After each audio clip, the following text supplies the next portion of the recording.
each and every night. They were only stories, fairy tales of pride. I'm just a fool in this afternoon delight. Every night in bed, it's just a story I told my head. 'Cause I'm just a fool for you. La-da-da-da-da-da, you.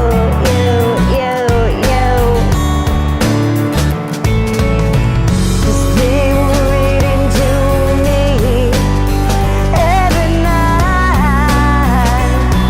Whoa. Hoping one day that I would get it right. But now I'm a fool for you. La-da-da-da-da-da. I'm a fool for you. La-da-da-da-da-da.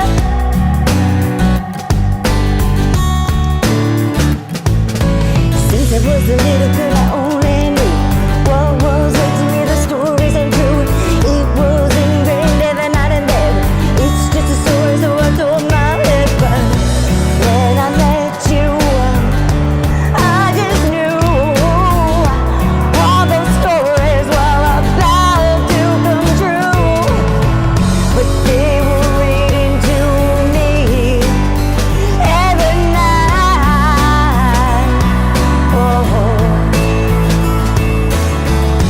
Hoping one day that I would see that light.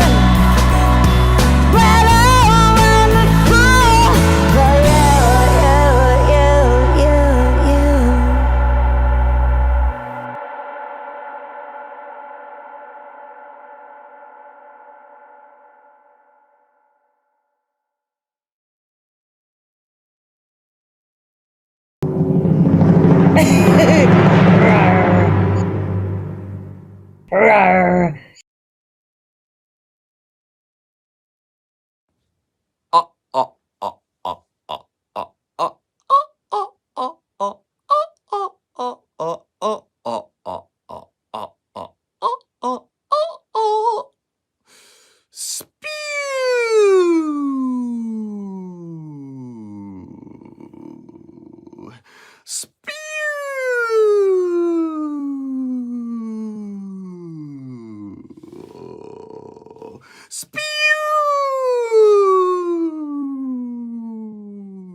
Addo, mirror her. And it's so swaggery and funky, loungy. I love it. Those really meticulous yet lazy slides.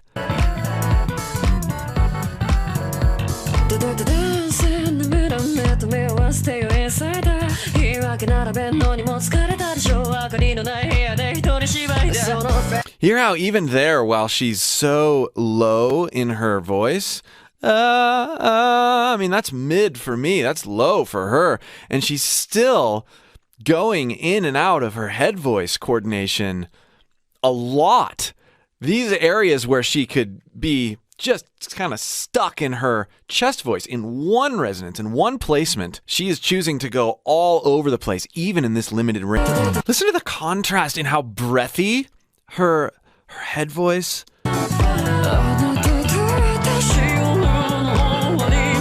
And then how defined and long and sort of moany she's posturing her chest voice right here. I love that she can draw so many contrasts out in her voice. There's nothing terribly intense about what she's doing yet, but the way she draws from two different voices, two different characters within the same lines and in this range too. I'm really impressed because this little line, I think, encapsulates what I'm talking about so well.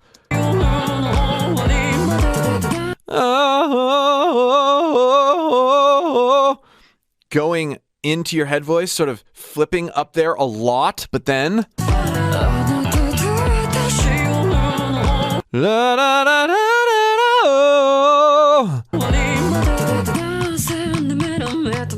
right there.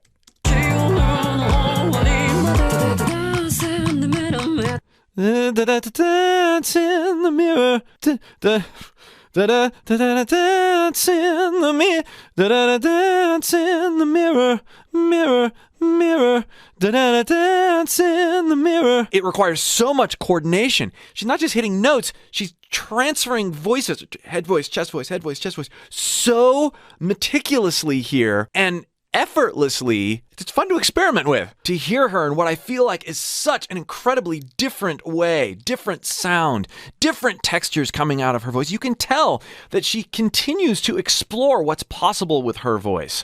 And it encourages me, it inspires me to continue to explore what's possible with my voice. If you would like help doing this, drawing off of the inspiration you get from Ado and other singers that you love, and figuring out what you can do with your voice, what you can unlock, click the link below and join my free singing course. I'll help you pull things out of your voice based on inspiration, not judgment or striving. I'll help you pull things out of your voice you never knew were there. You can find that link in the pinned comment or the video description. Is that a different vocalist?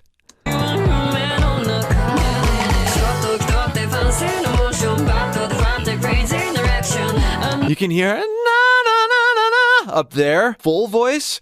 Then she has her head voice. Then she has this incredibly rich low voice. Also the Stevie Wonder, funky soul grooves here. Every time she releases a new song, she's borrowing from such an eclectic realm of influences, angle and vantage point to look at with her voice. That richness, almost baritone quality, yet it was no less playful. Dancing up above, grounding below, beautiful runs. I encourage you to try that little flip I was doing earlier with your own voice, just with those two notes. Keep it super simple. We can't possibly do as much as she's doing, or even close to the amount that she's doing, if we want to put some of this stuff in our own voices. And this is why I love Ado.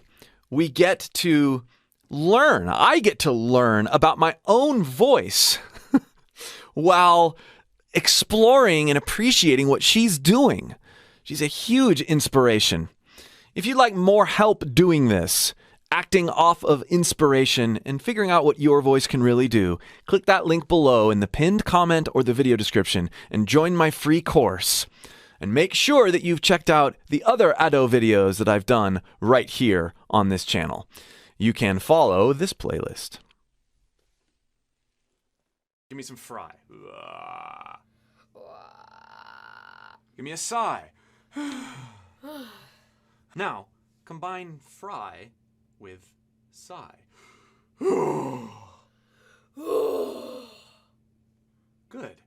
Now, make your mouth like this, like really low, open, and put your tongue like this, and give me the same thing.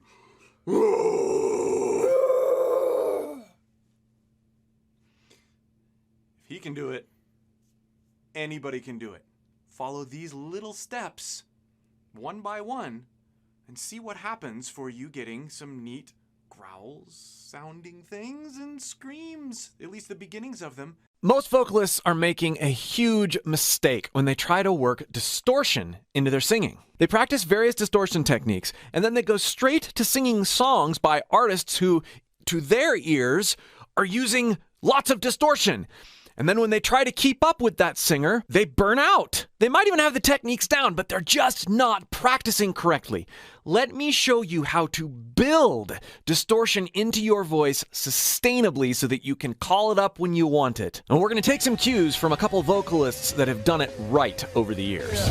I'd rather be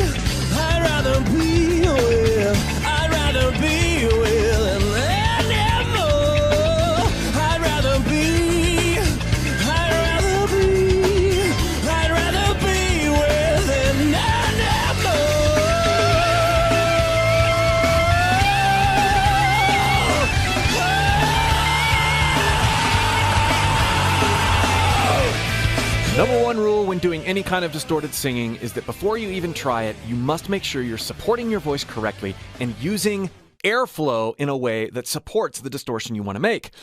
If you're not sure you're supporting your voice correctly or using your airflow efficiently, click the link below and join my free course. I'll help you dial that in, and then these tips are going to mean all the more. You can find that link in the video description or the pinned comment. So we look to that vocalist that has the distorted sound we want to have. Give me fuel, give me fire, give me that which I desire. We get the sound down, ooh, and we make it feel good. And then we practice it a lot, and then we start working it into a song, and our voice burns out. We're not realizing something very key about what this singer is doing.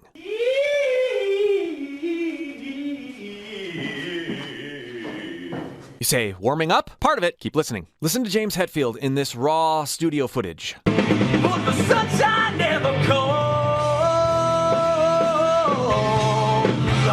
What did you notice in that raw performance that isn't that evident in the normal, fully mixed studio production environment? Now, listen to Dave Grohl in this excerpt of My Hero. There goes my hero. Watch him as he goes. There goes my hero. Watch him as he goes. What did I just do there? Now, say what you will about either of these vocalists and the training they admit to having or not having, or their approach that they talk about on YouTube videos, but they are still at it, they still sound good, and they are known for singing with distortion. And they have built sustainable distortion into their voices. And here's what most people don't see about how they've done it. In that last Dave Grohl clip alone, there are 3 of the 4 different types of distortion that I've covered on this channel. And there's clean singing. There are 4 different approaches in that little excerpt. And James Hetfield is all over the place as well. They are arcing their lines. They are constantly bouncing around with different vocal postures. We don't hear this much in studio recordings because they're so produced, there's layers, and frankly, the performers don't have to budget their voice because it's in the studio. They can trash their voice to get the sounds they want, even if they're not sustainable. But when they're singing live, you hear the guys who are still going, you hear them doing this. So it's not, oh, okay, I want to use distortion like Dave Grohl. I'm going to go ahead and, there goes my hero. Watch him as he goes. Yeah, yeah, yeah. He's not doing that. There's down parts on the verses. There's opportunities for him to be clean. There's opportunities for him to be really intense, but he's going in and out of all sorts of different things. If he was locked into one particular sound, he would burn out too. He'd blow his voice out. So instead, we should practice building distortion into lines and arcing the intensity, including distortion, with each line.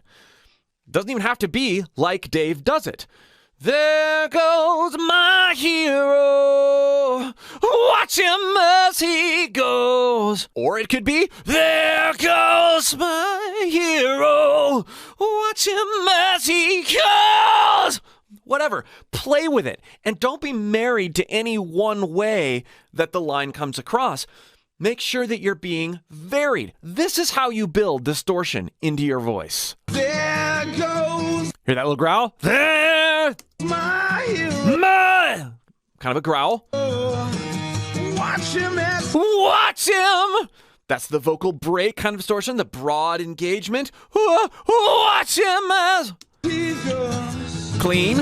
There goes my hero. He's ordinary. Ordinary. Notice even on that one word, we have the ordinary. I'm exaggerating it, but there's 2 different placements going on with his voice. Now, is he thinking about this?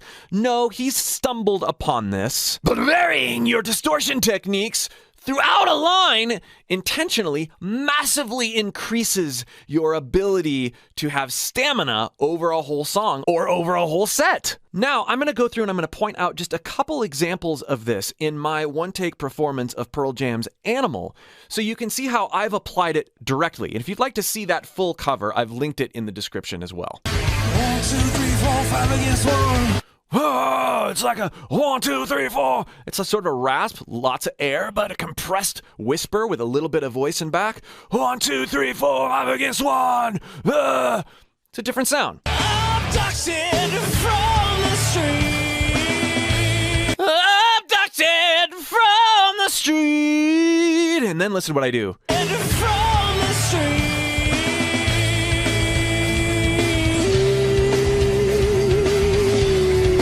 Treated myself to a nice head voice break. Street.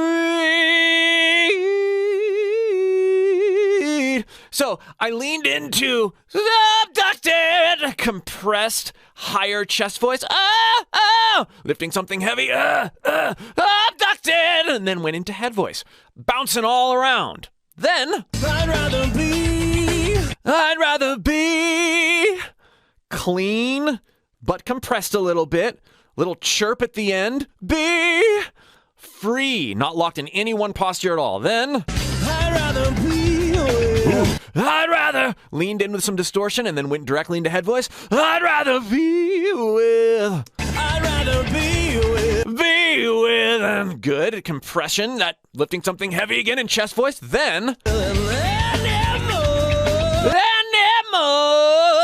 same sort of technique there, but cleaned it up at the very end of the line. I'd rather be clean. I'd rather be head voice again. I'd rather be with an animal. There, I abandoned into that vocal break type of distortion I talk about so much on the channel. Animal. And then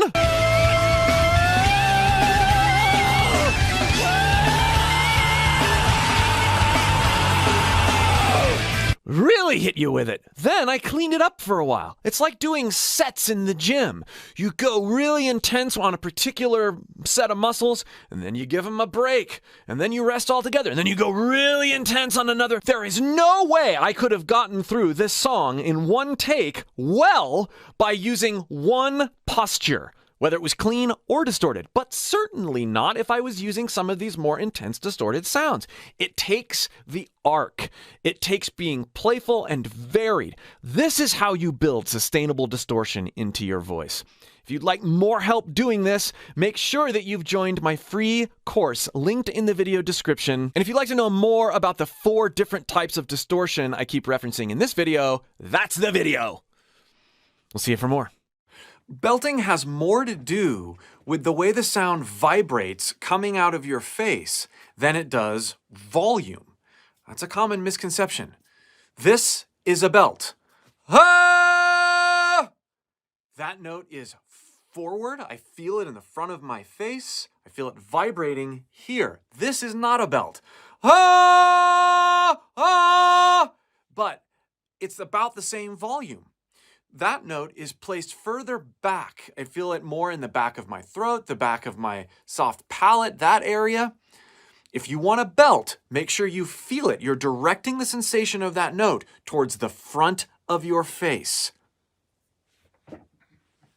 Hey, Chris Liepe here. Thank you all so much for your response to my vocal analysis and first-time reaction to Dimash Stranger.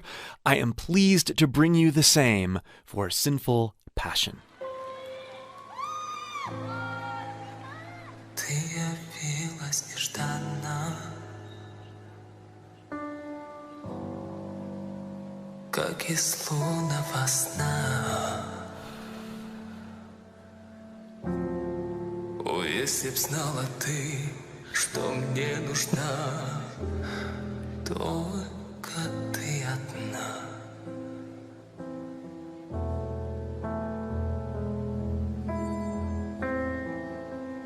Линии долгие лилии, были ночи без сна, но в стуже сердце озарило, как весна, только ты одна.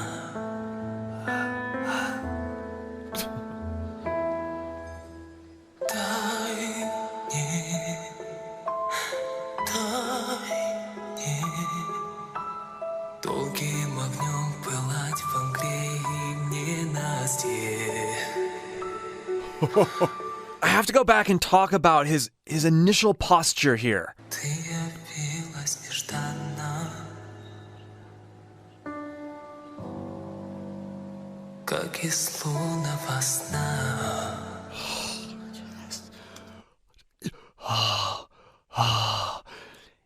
It's like this sing sigh, but he's got so much control that not only is his pitch fantastic, but he's not dumping too much breath. So he's still got enough stamina and supply to have sustain with his voice. Listen through with that perspective here. О, если б знала ты, что Oh, there's no breathiness there. There's an entrance with Fry. Oh, but then he goes back into that raspy.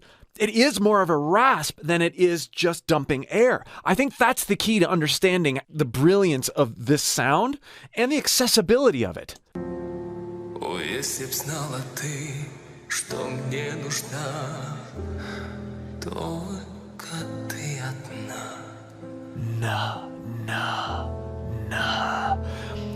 in that last exit, he is disengaging his chords and releasing the remaining breath. But what we primarily hear him doing is using really good chord closure and laying that rasp over the top, not dumping all your air with partial chord closure. This is why we simultaneously hear a rich, confident yet calm, quiet voice and all that wonderful breathy texture. If it wasn't that way, it would just sound weak. Versus Now, I'm nowhere near as developed as Dimash, but you get the point.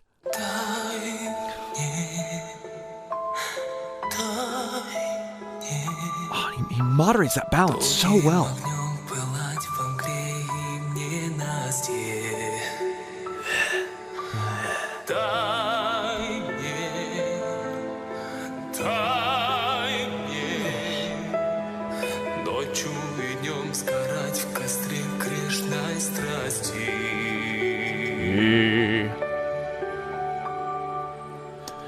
Now, an interesting thing to experiment with your own voice here would be to take that note that's so well supported and articulated, what he's doing there, and go back and forth between the two postures that he's been using. So you could go and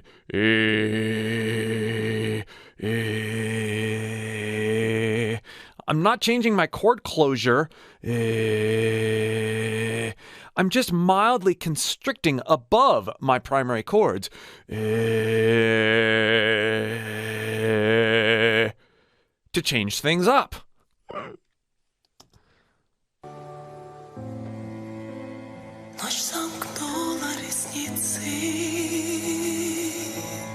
Same thing there.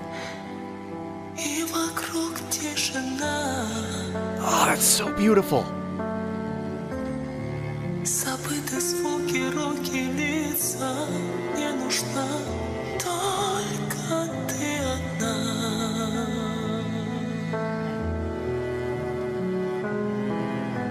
Now, everything I've been talking about is exponentially more difficult when you start getting up into head voice or upper chest voice and still maintaining that quiet dynamic, good chord closure with healthy breathiness or healthy rasp. Absolutely incredible.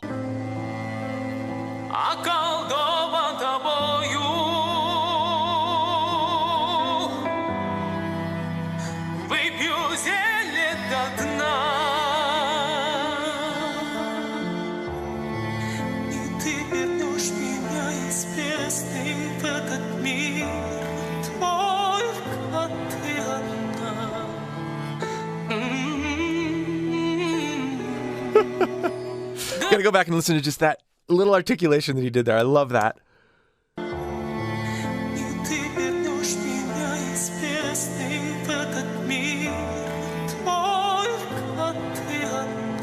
Hear how he flipped into his head voice for just a second? He not only chirped into his head voice, but he moved the placement of that note via the vowel forward right before he chirped. Open the note, open the vowel, and then abandon into your head voice. So cool. So simple and subtle.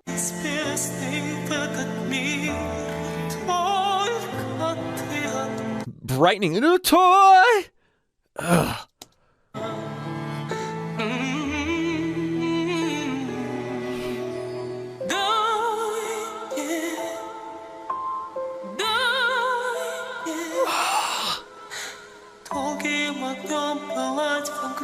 Sorry, I have to say something about that. Notice how he starts big there and then shrinks the note. Oh, heavy in the beginning, light at the end. He starts in chest voice, seamlessly blends over into head voice. Again, super advanced stuff here, but he makes it sound so incredibly easy and puts it in such a musical, subtle way. Dimash has such an incredibly honed skill set that it can almost be overwhelming and definitely intimidating if you're a vocalist to try to do even a fraction of what you hear him doing. But as I've shown you a little bit so far, it's not so much about going from here to here as much as it is paying attention to nuances and experimenting with your own voice in a playful way. You can learn a ton from doing this, and I can help you do this and develop your voice in a freeing and non-judgmental way if you join my free voice course, linked in the pinned comment or the video description. And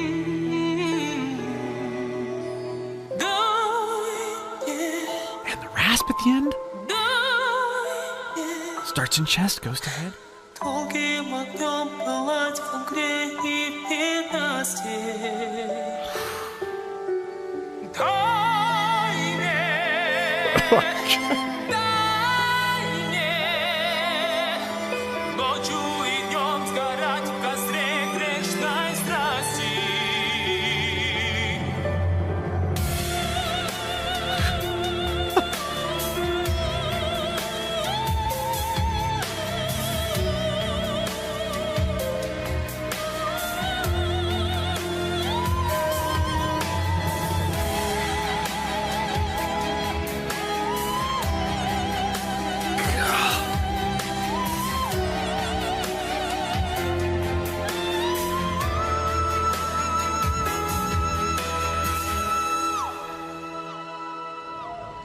Now, a couple of you pointed out in my last Dimash vocal analysis that where I thought he was using whistle, he was still in his head voice. And with that framework, I have never heard a head voice that seamless, well-developed support. It has everything, and it's so grounded in his flawless technique, and the way he shapes the tone is so brilliantly deceptive. But I hear what you guys are talking about. At the very end, that last note, it was a bit too big to be a whistle note. I agree.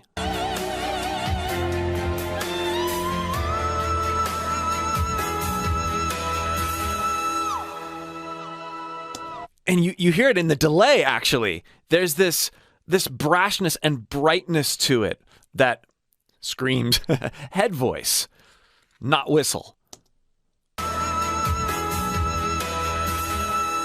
It's in the exit.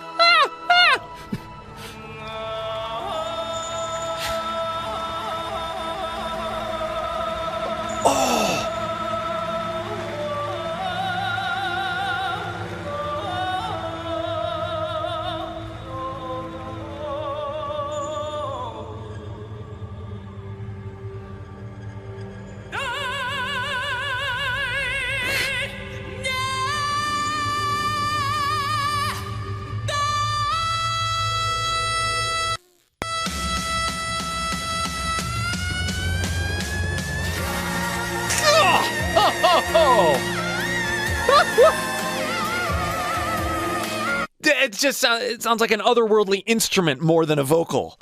Oh my. Gotta go back and hear all that again. And point something out here.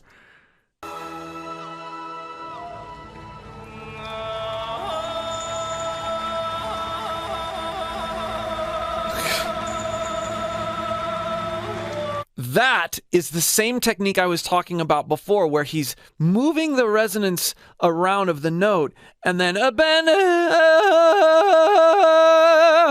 abandoning into his head voice, like chirping up there.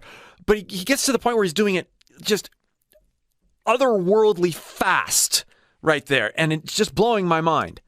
That I can wrap my head around. Oh, it's still difficult and takes some practice. Oh, but trying to go faster and with such precision. Will take some work.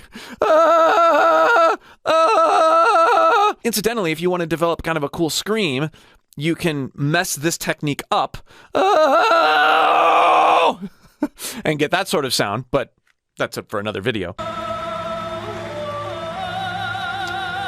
I like how he moves around. Oh, I love that. You have this simultaneous abandon and controlled nature. It brings you home at the same time. You're like, whoa, whoa, whoa.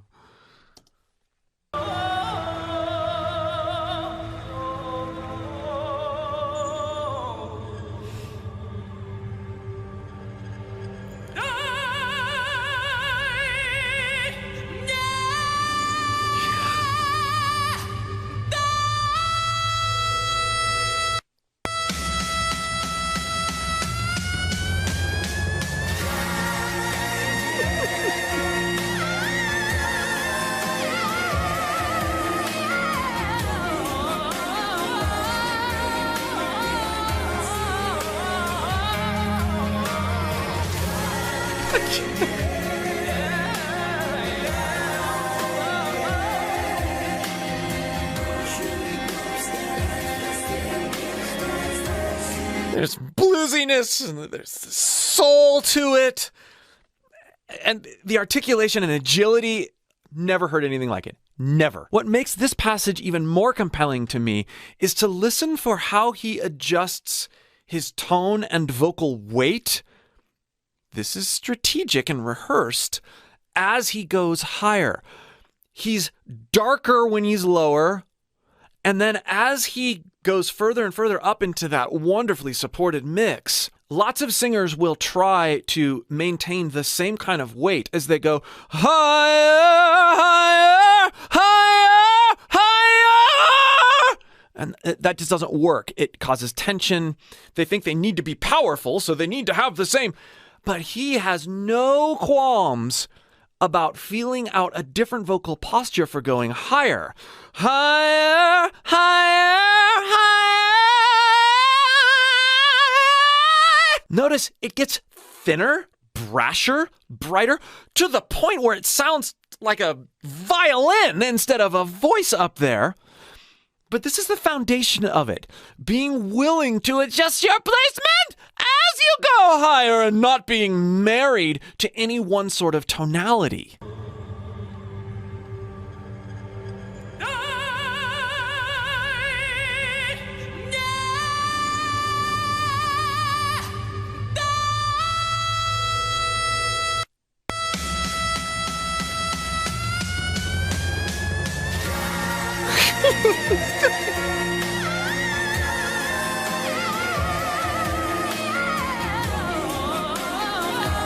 So connected.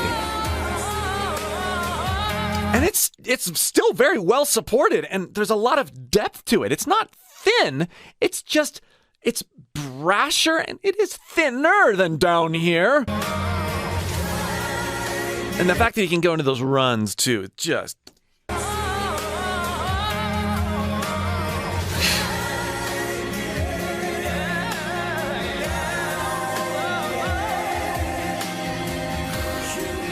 I like how he closed it there, the ooh at the end. Listen to that. That was brilliant.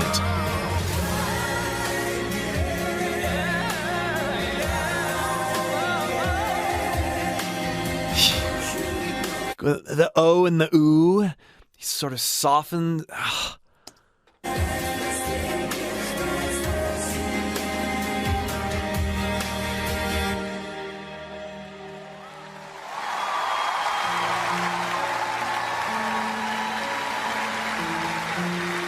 absolutely incredible.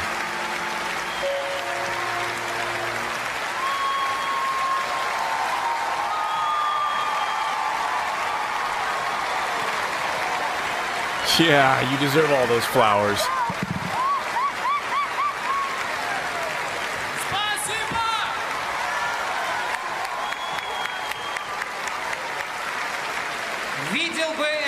Now, listen to his voice there. It's just his speaking voice. He's up in this pitch.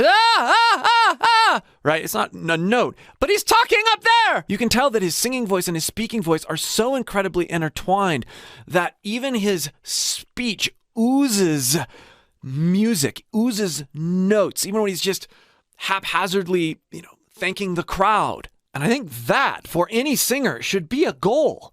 Start trying to musicify your speaking voice as a tool to help you be more comfortable when you're singing. A lot of the things that he's doing are the result of those two worlds colliding. If you have an awareness of a dynamic and range-filled speaking voice, you'll be able to do a lot more freely with your singing voice. Thanks so much for watching. Be sure you've checked out my other Dimash reaction. There's more coming. I'm building a list. I'm on a kick. And again, if you would like more help developing your voice with freedom and non-judgment and all sorts of fun, click that link below and join my free course. We'll see you for more. There's all sorts of superstitions out there when it comes to what singers should drink, how they should drink, when they should drink it. I'm here to make it very simple for you. First of all, a little bit of alcohol before a performance or a recording session or a YouTube video can be quite nice. It calms the nerves. It takes the focus off some of the fears you may have going into things. But remember, moderation. No alcohol if you're under 21. Second of all, teas, potions, elixirs, combinations of things, those are fine to drink in different capacities while you're not singing. When you're singing, stick to room temperature water. It minimizes the amount of saliva. You're not going to shock your vocal cords with hot tea or sweet or fizzy things. Stick to the good stuff when you're singing. Save the rest of it for outside of singing. I was so excited to see this come up in my feed. The studio version is absolutely amazing. I can't wait to see what she does with it live.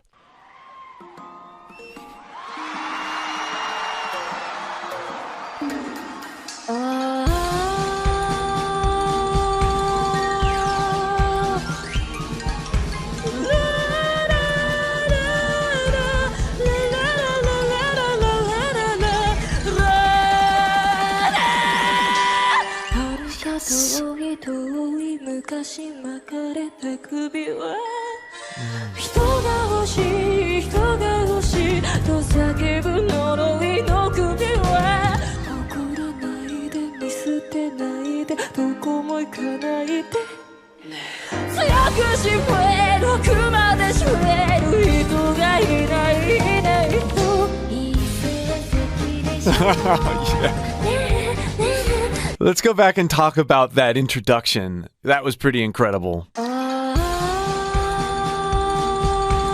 So she starts lying down.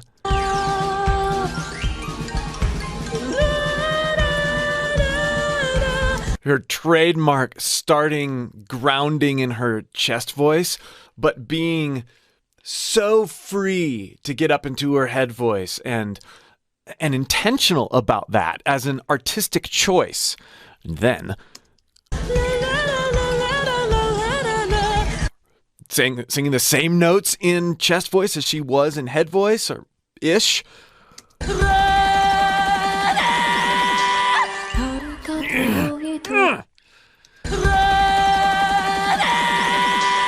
Creating that spontaneous aggression and going in and out of it. Creating intensity by holding back air over a belted note. It's not getting louder. It's actually getting a little bit quieter and sizzly. And then the way she pushes up, heating it up as she ascends. It's so beautiful.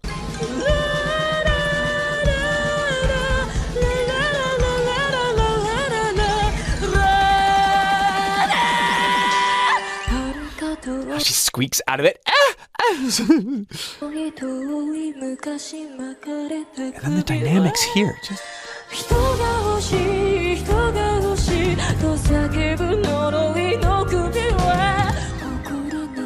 again, back and forth with her chest and head voice.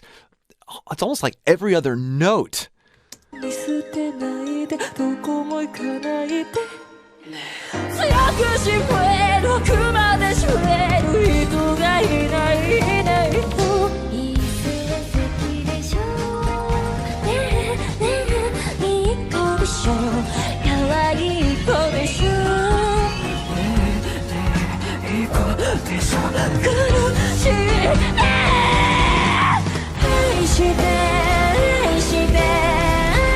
Listen to that screamy thing that she did in contrast to the last one. It's a lot grittier. It's a lot more broken.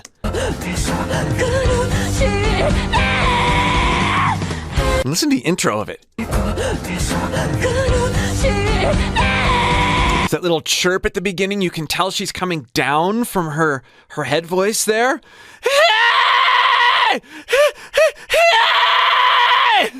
It sounds very different in my voice because I'm a different vocalist. But that approach and that unhinged sound that comes from coming down from your head voice and letting your voice break, leaning into that it's just so cool how she's implementing it. She is completely in the zone, acting off of passion and inspiration. And this is really what's needed. We have to be able to enter this kind of thing in our own creative endeavors. If you'd like to learn how to use your voice in ways that unlock all sorts of things you never knew were there, inspired by what Ado does, click the link below and join my free voice course. You can find the link in the pinned comment or the video description. And I'll help you free what's already in you with non-judgment, with the correct mindfulness perspectives so that you can go crazy with your own voice and creativity.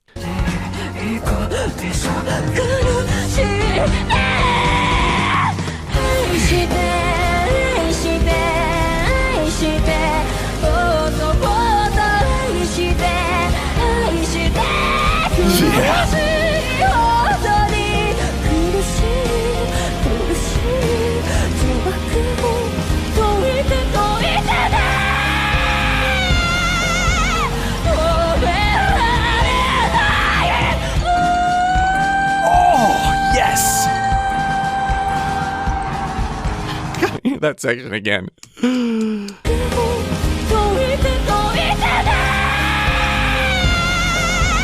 So more of that unhinged vocal break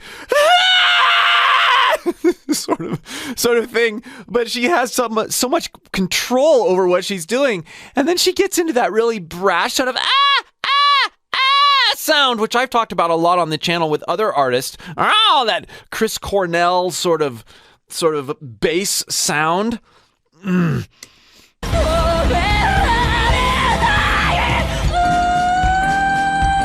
then mows it up into a lullaby.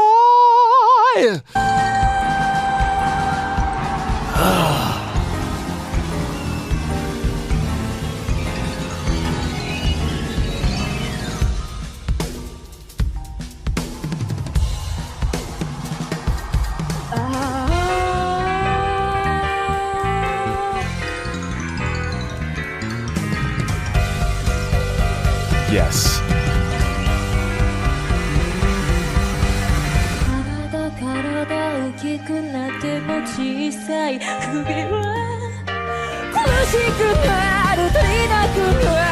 Something to try if you want to experience your own voice in a new way is choose just a few notes, just like she's doing. You can even borrow from the melody.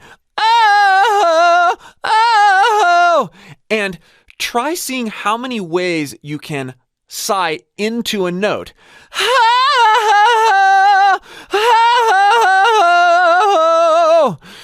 And try different vowels. This not only sounds kind of cool, maybe. I mean, don't be afraid if it sounds dumb. This is an experiment and a way to explore your vocal agility. One of the reasons that she's so agile is because she's comfortable with she's never afraid of her voice cracking. At least she doesn't let on that she's afraid of her voice cracking by the way that she approaches her voice, particularly live.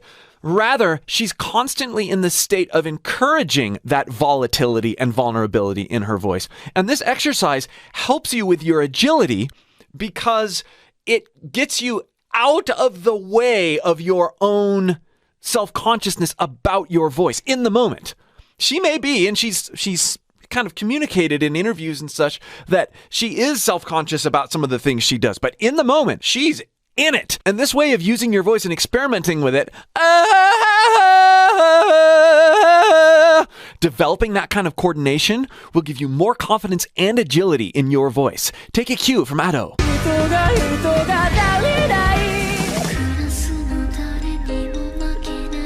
She becomes younger here with her posture, vocal posture.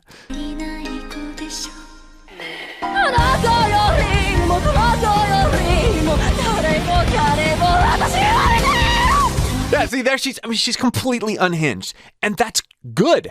It's not about being perfect or refined in any way.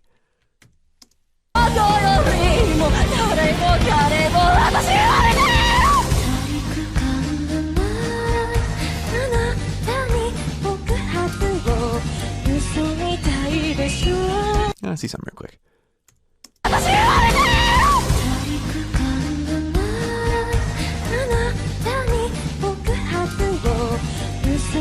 It looks like there's some help lines in there to help her recover from some of the really unhinged moments, because you can see her mic is away from her, at least in the shadows. That's interesting. Right there.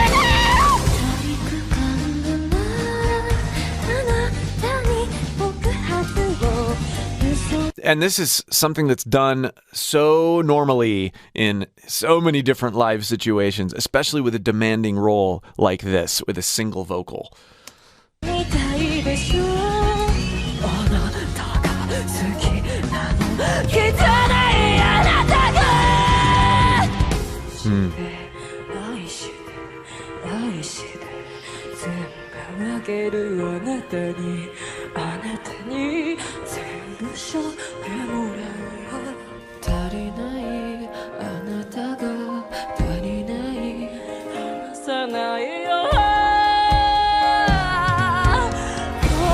I love how she opened that note up. Listen to this again.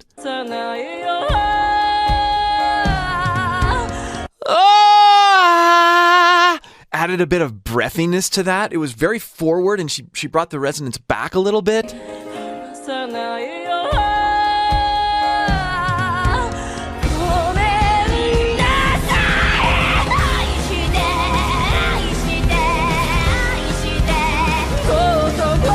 So nasal there.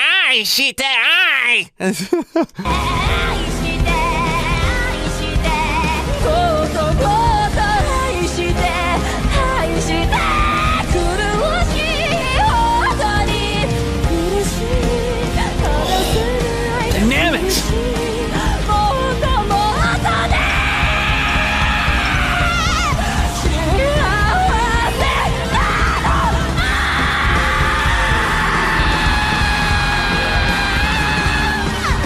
Yes. Yes. Okay.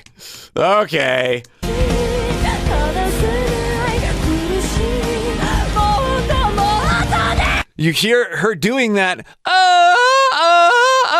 as she's climbing that line. She's doing that exercise I was demonstrating earlier, but not as an exercise, as art.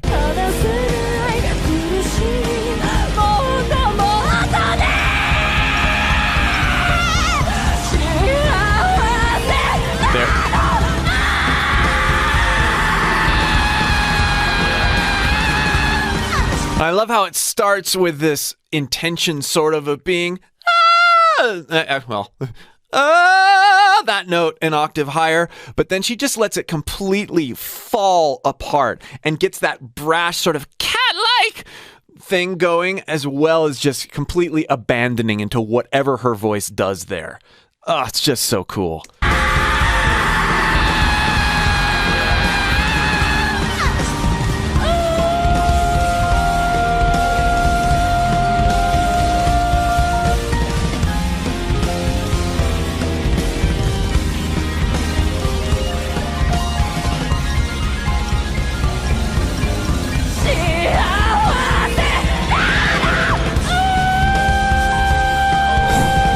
You heard that pitch perfectly up there in that one scream.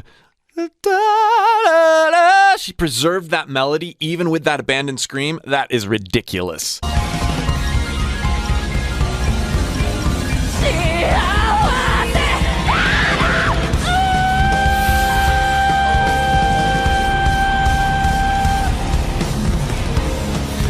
I have to point out again that part of what makes this so aggressive, and I keep using the word unhinged to describe her live performances, is this. It's not constant screaming. It's not constant brashness. It's not constant anything. She is so incredibly varied and bouncy with her vocal approach. This is what keeps us like, okay.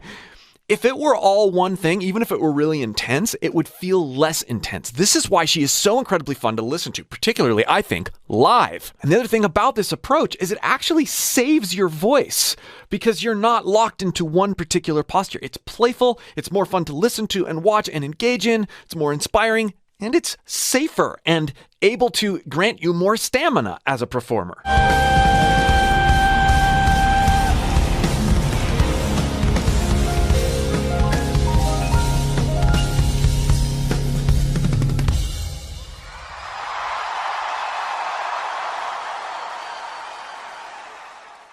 Absolutely stellar performance in every way. The live musicians, the set, the mystery behind her, and it's just so compelling, so cool. I love Ado's voice. I love her approach.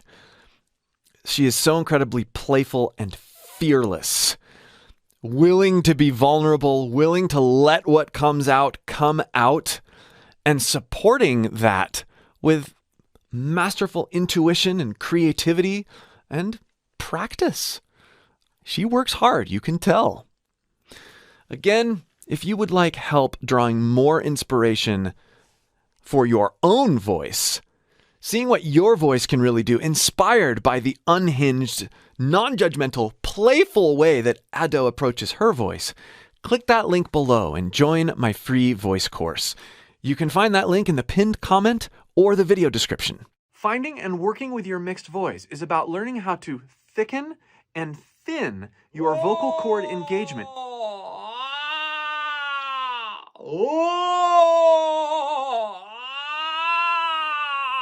Independently of pitch and independently of pressure or support. For most singers, this is really difficult because they've learned to associate the sensation of thinner vocal cord engagement with simply singing higher. Start experimenting with thick and thin vocal cord engagement over a comfortable, higher, middle, traditionally chest voice note for you. It helps to move your placement around so that you're resonating towards your soft palate and through your nasal passage.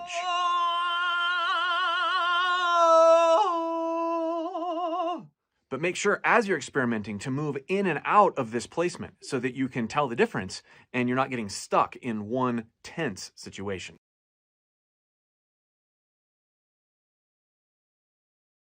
Are you gonna spread love or hate? Are you gonna spread love or hate? Are you gonna spread love or hate?